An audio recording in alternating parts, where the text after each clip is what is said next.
Bem-vindos a mais um Simpósio Prosopon.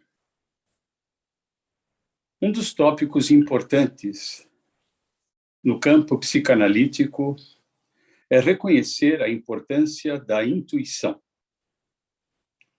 elemento que foi apresentado de uma maneira bastante fecunda por Bion em seu livro Atenção e Interpretação. Nesse livro, Bion nos diz: o médico é dependente da realização da experiência sensorial em contraste com o psicanalista, cuja dependência está na experiência que é não sensorial.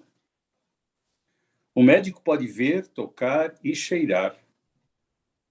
A realização com a qual o psicanalista lida não pode ser vista ou tocada.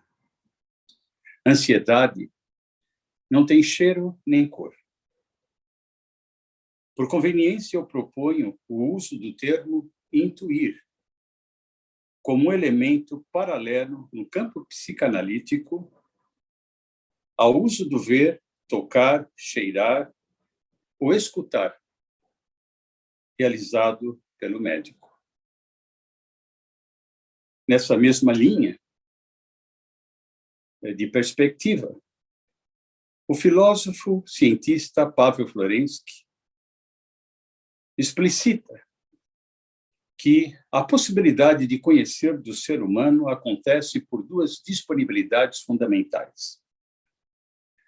A racionalidade, que ocorre no tempo, no eixo do tempo e do espaço, e que se utiliza, assim, da argumentação e da discursividade.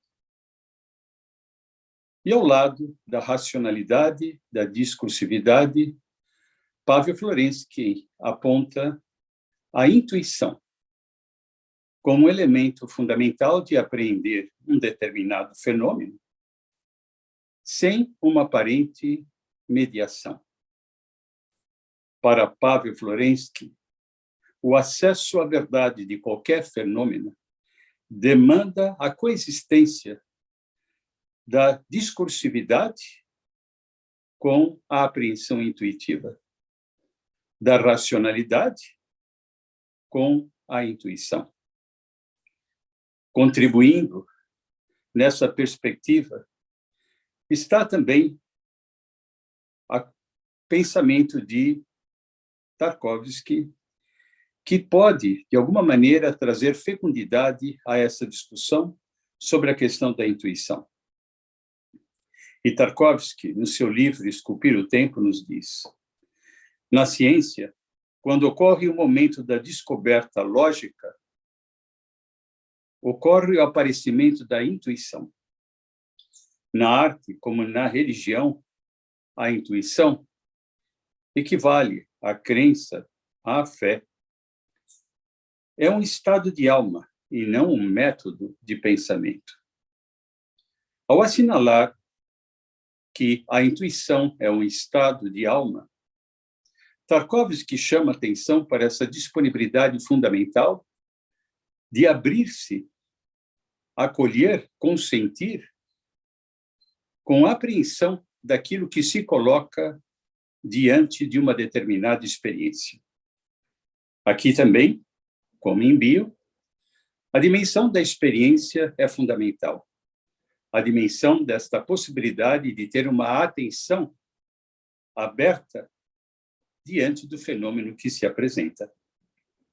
E Tarkovsky continua: a ciência é empírica, ao passo que a criação de imagens é regida pela dinâmica da revelação. Ao falar da dinâmica da revelação e da imagem, Tarkovsky aponta que a intuição, ela acontece, sim, por uma organização imagética estética, que acontece não como um acesso argumentativo, mas como, sim, uma revelação do fenômeno, um atravessamento do fenômeno. O lugar aqui para que haja a possibilidade de ocorrer O que ele denomina de revelação é, sim, este acolhimento, esta continência, como diria Bill, este consentimento, como diria Simone Weil. E Tarkovsky continua. Trata-se de uma espécie de lampejos súbitos de iluminação, como olhos cegos que começam a enxergar, não em relação às partes, mas ao todo, ao infinito, aquilo que não se ajusta ao pensamento consciente.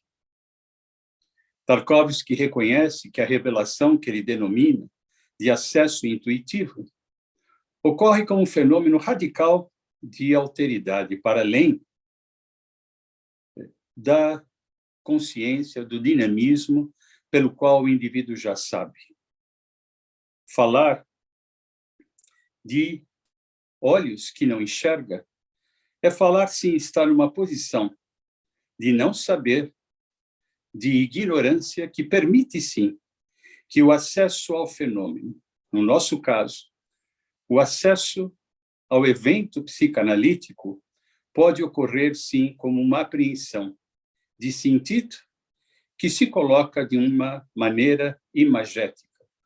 Mas veja que Tarkovsky assinala que esta imagem, que de alguma forma aparece como um elemento que dá, sim, continência àquele evento que se assimila, esta imagem acontece como totalidade.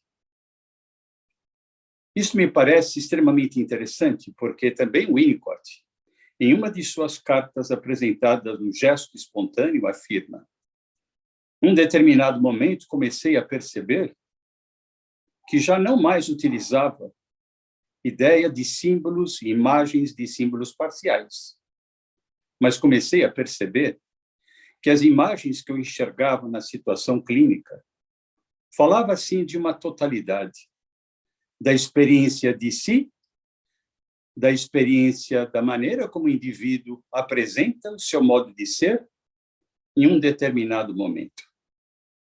Temos, então, aqui, nessa perspectiva que Tarkovsky nos oferece, uma dimensão importante para compreender que a situação clínica demanda, sim, esta possibilidade de acesso discursivo, mas, ao mesmo tempo, um acesso que ocorre de uma maneira intuitiva, numa disponibilidade poética estética.